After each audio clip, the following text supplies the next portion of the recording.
जो भी नेता अपने आप को ये समझता है कि हम समाज के बाप हैं या गांव के बाप हैं या हरियाणा के बाप हैं, तो ऐसा है जी, आप समाज सेवक हो।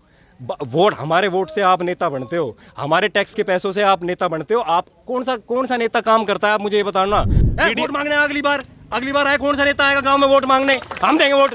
साढ़े सबके घर में काली शाही रखी रहेगी और मुंह पर लगाएंगे साढ़े के कि अभी हिंदू मरा नहीं है, अपने हक के लिए लड़ो। अगर आज भी नहीं लड़ सके ना, तो कल जब यहाँ मस्जिद बनेगी ना, तो तब भी तुम्हारी किसी की औकात नहीं होगी, तुम यहाँ पे कुछ कर सको। हम यहाँ पर किसी को भी अगले शुक्रवार को ऐलान करते हैं कि किसी भी हाल में नमाज नहीं होने देंगे। यदि नमाज होती है, कुआड़ी तस्करी चल रही है हरियाणा में, खुली चल रही है जी। कल रात गांव रिठौर से गाय उठाई है और जो बच्चे पीछे थे उन पे गोली चली थी। हम ऐसी गिरफ्तारियों से नहीं डरते। हम वो हैं जो अपना सिर कटा देंगे, पर खुले में नमाज नहीं होने देंगे। क्या नाम है तुम्हारा? रोन। तुमको मारा? हाँ। किसने मारा? इनने जितने बैठे थे यहाँ। टाटा 84 से बिलोंग करूँ, वहाँ कोई खुले में नमाज पढ़ के तो दिखा दो दीदी, मार के लाल में इतनी हिम्मत है। 2-2 कौड़ी में प्रत्येक हिंदू की बोली लगी थी, बहनों बेटियों की।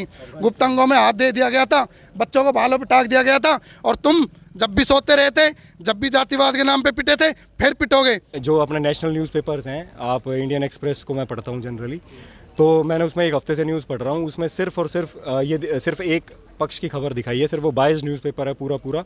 उसने सिर्फ ये दिखाया कि खांडसा गांव वालों ने नमाज़ नहीं पढ़ने दी, लेकिन उन्होंने ये नहीं दिखाया कि खांडसा गांव के बच्चे वहाँ पे क्रिकेट खेल रहे थे, उन बच्चों को पीटा गया और उनको वहाँ से भगाया गया। उसके बाद उन बच्चों ने घर जाके शिकायत करी, फिर उसके बाद हमें आके वहाँ से उन्हें बोलना पड़ा कि आप यहाँ पे नमाज़ मत पढ़ो, क्योंकि ये गाँव की ज़मीन है, आप अपनी मस्जिदों में पढ़ो। गांव की जमीन है, सरकारी जमीन है, गांव की जमीन। जी, हम सरकार, देखो सुनो, पहली बात तो ना मैं एक चीज़ क्लियर करना चाहता हूँ, जो भी नेता अपने आप को ये समझता है कि हम समाज के बाप हैं या गांव के बाप हैं या हरियाणा के बाप हैं, तो ऐसा है जी, आप समाज सेवक हो। वोट, हमारे वोट से आप नेता बनते हो, हमारे टैक्स के पैसों से आप नेता बनते हो। आप कौन सा नेता काम करता है, आप मुझे ये बताओ ना। कौन सा नेता काम करते हैं भाई? देखो, आप चारों तरफ कैमरा घुमाओ एक बार भाई साहब, चारों तरफ कैमरा घुमाओ। ये दिन रात वहाँ ट्रांसपोर्ट का काम करते हैं, दिन रात। आप इनकी शक्ल देखो कैसी हो रही है, मिट्टी में लथपथ। ये हैं देश चलाने वाले नेता। कौन देश चलाता है? और सरकार और प्रशासन की ज़मीन कैसे हो गई? ज़मीन तो हमारी है। अब इसके बाद आप फोर्स लगा के, जुडिशरी लगा के, आप हमारी गांव की ज़मीन पर कब्जा करके उसके बाद आप कहते हो ये तो ज़मीन हमारी है, तो आपकी हो जाएगी क्या ज़मीन? गांव की ज़मीन है, हमारे पूर्वजों ने खेती करी है वहाँ पे, हमारे माँ बाप वहाँ पे आज भी हमारे वहाँ पे घर है, हमारे वहाँ बच्चे खेलेंगे गांव में। प्रशासन की कैसे ज़मीन होगी? पर कोई भी प्रशासन हो, चाहे शासन हो, चाहे प्रशासन हो, चाहे कोई जुडिशरी हो, चाहे कोई नेता हो, वो समाज की भावना, जन भावना से ऊपर नहीं होता। यहाँ पे आज आपके लोगों को यहाँ पे गिरफ्तार किया, किन किन को गिरफ्तार किया गया पहले वो बताओ। जी, वे अवनीश रिंकू है, रिंकू भाई है, दौड़ा चाचा है, दौड़ा वगैरह है, और दिनेश भारती है, सतपाल है, सुमित छोकर है। क्या किस लिए गिरफ्तार किया है पुलिस? जी, गिरफ्तार पता है किस लिए किया है? क्योंकि मैं नारा लगाया, जय श्री राम के नारे लगाने पे ही इन्होंने गिरफ्तार किया, जबकि मौलवी आए वहाँ पे और उन्होंने नमाज अदा की अपनी। आज वहाँ पे मौलवी आए हैं। वहाँ पे 100 से 150 की तादाद में मुसलमान आए और उनको पूरा प्रशिक्षण दिया गया पुलिस ने, और उनके साथ पूरा घेराव करके उनको नमाज पढ़ने दिया। और जितने भी हिंदू भाई थे जय श्री राम के नारे लगा रहे थे, उनको गिरफ्तार किया गया। उनमें से 10 से 12 हमारे साथी हैं जो इनको गिरफ्तार किया गया है। देखो, सुनिए मैम, मतलब देखो क्या है हमारा समाज ना, हमारा जो हिंदू समाज है ना, वो बहुत अगेंस्ट वायलेंस है। हम लोग वायलेंस बिल्कुल पसंद नहीं करते, इसलिए हमने पहले से ही ना सारी जगह हमने अपनी जो हमारी जो हम चाहते थे कि यहाँ पे नमाज ना हो, हमने सारी जगह ज्ञापन दिया हुआ था। हमने पुलिस थाने में भी, हमने डीसी ऑफिस में भी, ये सारे भाई गए थे, ठीक है। ये ज्ञापन दिया, ये ज्ञापन, ये देखो, ये स्क्रीन, ये देखो यहाँ पे ये रिपोर्ट, ठीक है। अब उसके बाद भी अगर नमाज होती है तो जी हमारे भाई तो विद्रोह करेंगे ना। देखो, आपके घर के बाहर, ये बात नॉर्मल सी समझने की है, जिसके घर के बाहर दिक्कत तो उसी को होगी ना। प्रशासन इसमें क्या करेगा और नेता इसमें क्या करेगा? अब मेरे गांव की ज़मीन है, मेरे गांव की ज़मीन पे अगर मेरे बच्चे नहीं खेलेंगे या मुझे अगर कोई दिक्कत आएगी, तो समस्या तो मेरे को है ना इसमें। अब इसमें अगर मेरे को नहीं, वहाँ पे अगर मेरी जो मैं चाहता हूँ वो नहीं होगा, तो फिर ये तो गलत है ना।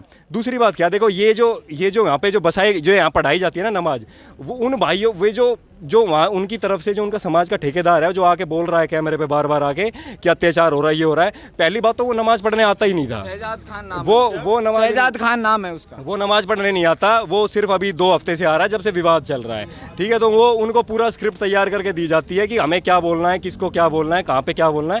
तो उनका जो बोलने का वो है और जो जनता का है वो डिफर है। हम उनको समझा सकते हैं आराम से, जो आते हैं पढ़ने, वो मान भी जाएंगे हमारी बात, ठीक है। लेकिन वो नहीं नहीं चाहते, जो समाज के ठेकेदार हैं वो नहीं चाहते कि बात मानने। दूसरी बात ये कि देखो जी, ये षड्यंत्र के तहत होता है। कारण बता देता हूँ क्यों है, क्योंकि ये ना भारत देश पे अपना हक जताना चाहते हैं, और वो हमें दिख गया। आज से नहीं हो रहा, सन 90 से हो रहा है। 5.5 लाख कश्मीरी पंडित भगाए थे। वो कश्मीर का, वो भी कश्मीर के साथ ऐसा ही था। कभी एक टाइम पे हिंदू बहुल हुआ करता, वहाँ पे हिंदू पंडित थे, डोगरा सिख थे, ठीक है, राजपूत भी थे, लेकिन बताया गया ये सिर्फ कश्मीरी पंडित है ताकि देश पूरा भड़के ना, ताकि पूरा देश भड़के ना, ठीक है। वहाँ से 5.5 लाख कश्मीरी पंडितों को भगा दिया। कैसे भगा दिया? वहाँ भी यही होता था, ये जनसंख्या इकट्ठा कर लेते थे अपनी। वहाँ मस्जिद बन जाएगी थोड़े दिन बाद, फिर उसके बाद वहाँ पे आसपास की मज़ारें बन जाएगी, मज़ारों का कोई विद्रोह नहीं कर सकता। उसके बाद वहाँ 4 स्पीकर लग जाएंगे, फिर उससे वो जो मस्जिद बनेगी, स्पीकर लगेंगे, उससे दिक्कत किसको होगी? आप मुझे ये बताइए, दिक्कत किसको होगी? भाई खड़े हैं, आप पूछ लो, किसी को दिक्कत होगी तो गाँव वालों को दिक्कत होगी, तो गाँव वाले की आवाज़ उठाएगा। पुलिस थोड़ी ना आवाज़ उठाएगी, नेता को थोड़ी दिक्कत है। नेता अपने घर बैठा है, पुलिस अपने यहाँ बैठी है, उसको आराम से जी रहे हैं। दिक्कत हमारे को है। दूसरी बात ये देखो, 35% जनसंख्या जहाँ इनकी हो जाती है, वहाँ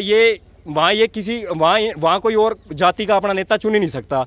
तो इनका टोटल षड्यंत्र है। भीड़ लगाओ, कोई मानेसर से आ रहा है, कोई कहीं से आ रहा है, कोई कहीं से आ रहा है, यहाँ इकट्ठा भीड़ करके यहाँ पे बस जाएंगे।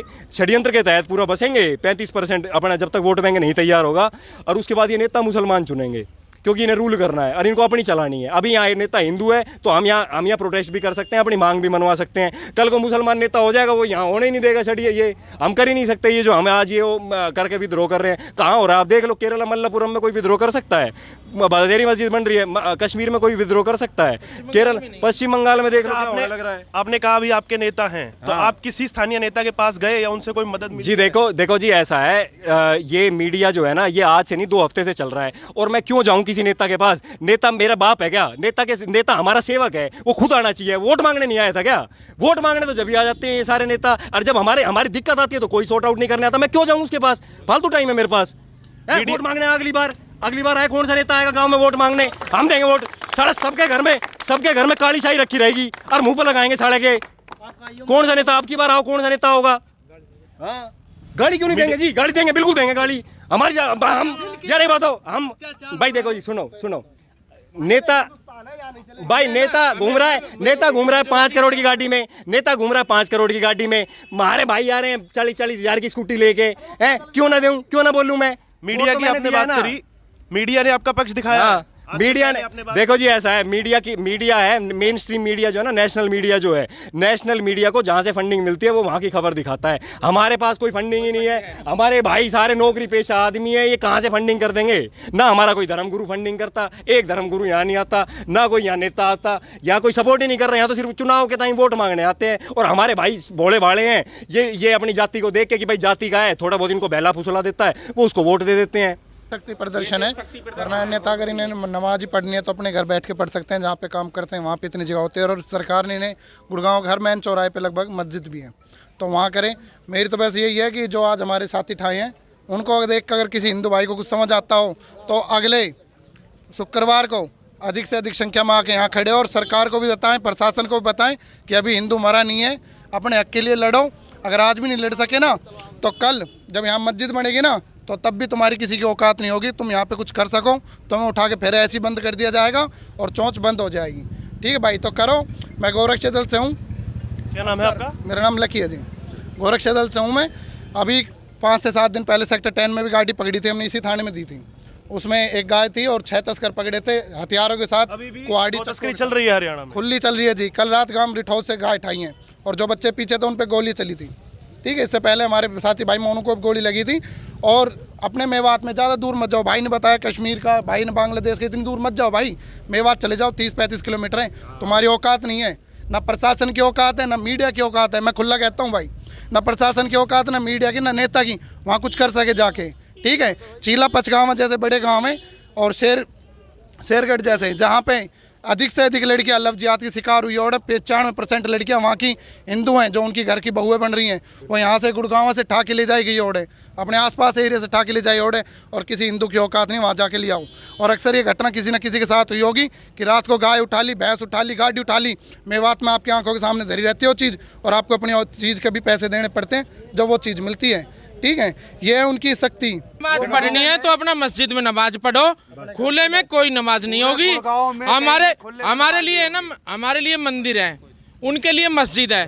अपनी मस्जिद में जाओ, अपने घर में नमाज करो। जब हमें अपना हमारे घर में भगवान की मूर्ति है, हम वहाँ पूजा करते हैं, तो वो हम मंदिर में जाते हैं, अपना जल देने मंदिर में जाते हैं हम। भाई ये क्यों मेजोरिटी बना के ना, ये संगठन बना के ना, ये क्यों ऐसा करते हैं? देखो साहब, कश्मीर में क्या हुआ, कश्मीर में ऐसा हुआ कि एक इंस्पेक्टर को मार दिया। किसने मारा? इसकी मेजोरिटी शुक्रवार को नमाज हो रही थी, वहाँ बाहर निकल के घेर के ना और एक इंस्पेक्टर को मार दिया। तो साहब वो जो कश्मीर में हुआ है वो हमारे यहाँ ना हो, इसलिए हमारा पुरजोर विरोध है कि खुले में नमाज नहीं होगी और नहीं होने देंगे। जय श्री राम। यह है गुड़गांव प्रशासन, अमित हिंदू नाम है मेरा, और ये गुड़गांव प्रशासन बिका हुआ है। कहीं से दबाव है इनके पास, सरकार से दबाव है, कहाँ से दबाव है हमको नहीं पता। ये सिर्फ पॉलिटिक्स बाजी हो रही है। हम यहाँ पर किसी को भी अगले शुक्रवार को ऐलान करते हैं कि किसी भी हाल में नमाज नहीं होने देंगे। यदि नमाज होती है तो हम भूख हड़ताल पे जाएंगे और सरकार के खिलाफ जाएंगे। हम किसी भी हाल में यहाँ पर नमाज नहीं होने देंगे।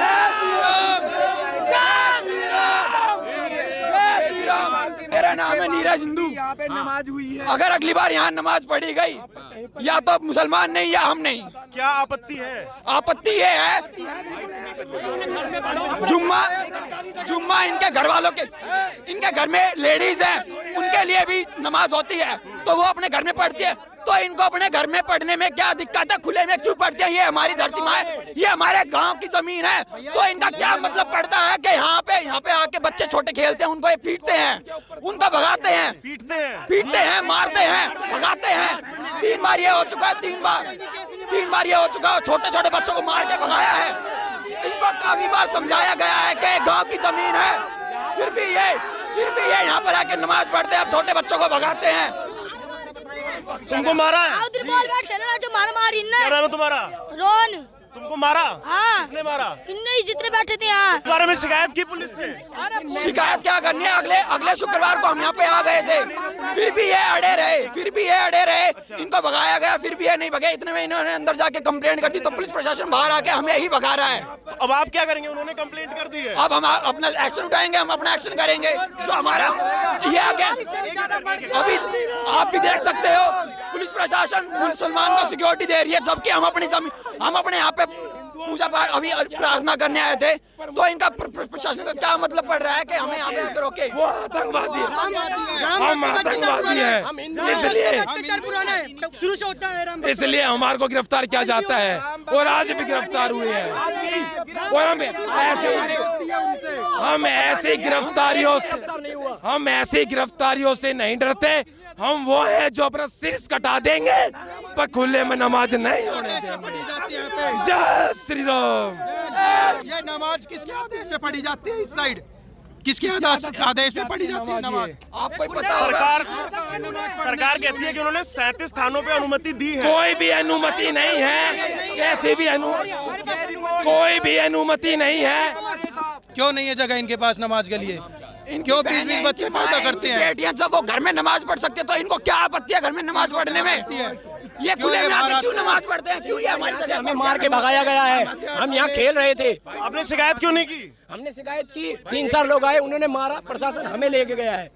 आपने ये डीसीपी का हमको लेटर दिखाया, इसमें 37 स्थानों पे भी जो अनुमति दी गई थी है, वो हमारे पास इसकी लिस्ट है। और कल डीसीपी साहब से हमने ये लिखवा के लेके आए हैं कि यहाँ पे नमाज होनी चाहिए या नहीं होनी चाहिए। तो डीसीपी साहब ने हमें ये लिख के दिया है कि यहाँ नमाज अलाउड नहीं है। ये जो चिन्हित की गई जगह है उनमें से ये जगह नहीं है, ठीक है जी। और हम शांतिपूर्ण तरीके से यहाँ आए थे, और हमारे दिनेश भारती जी हैं, हमारे संस्थापक, उनको गिरफ्तार कर लिया। आते ही उन्होंने कुछ एक्टिविटी नहीं की, आते ही उन्होंने सामने अपने हाजिरी लगाई, उसके बाद तुरंत उनको गिरफ्तार कर लिया पुलिस प्रशासन ने। और पुलिस प्रशासन मुसलमानों के लिए तो 200, 500 और हज़ारों की तादाद में यहाँ फोर्स लगा देते हैं। जब हिंदू कोई भी कुछ छोटा मोटा प्रोग्राम होता है, वहाँ पे कोई भी नहीं जाता है।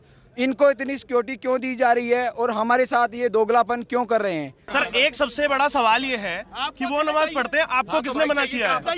ये बात आप हमारे से नहीं, ये बात आप पुलिस प्रशासन से पूछे कि उनको क्यों नहीं गिरफ्तार किया गया। वो भी खुले में नमाज पढ़ के गए हैं और हमारे जय श्री राम के नारे लगाने पर खुले में, तो हमारे को क्यों गिरफ्तार किया जाता है? आपको गिरफ्तार किया जा रहा है? हमारे को गिरफ्तार, हमारे साथी कम से कम 9-10 साथी हमारे गिरफ्तार हुए हैं। इससे पहले भी मेरी गिरफ्तारी हुई है, कोई हजारों बार गिरफ्तारी होगी। हम गिरफ्तारियों से नहीं डरने वाले।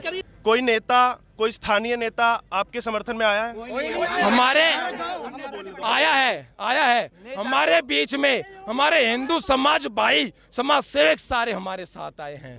समाज के लोग आए, समाज के सारे लोग आए हमारे बीच में, और सारे हिंदू समाज एक है, ये पूरा आज जता भी दिया है। और उनको अगले शुक्रवार किसी भी हाल में यहाँ पर नमाज नहीं होने देंगे। ऐसा ही हुआ तो, और इसका जिम्मेदार स्वयं पुलिस प्रशासन होगा और सरकार होगी।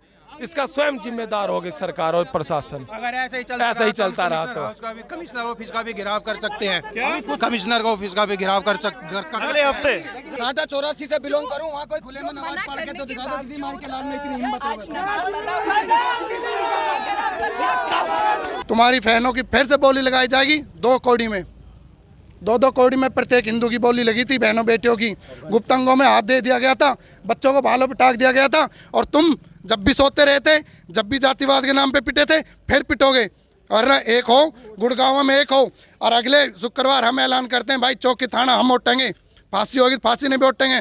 अगर ये खड़ पढ़ के दिखा दें तो हमने जानी खानसा गांव, मोहम्मदपुर और आसपास गांव, हम ऐलान करते हैं भाई पूरा गांव समाज खड़ा रहेगा खानसा गांव के साथ। जय श्री राम भाई सब।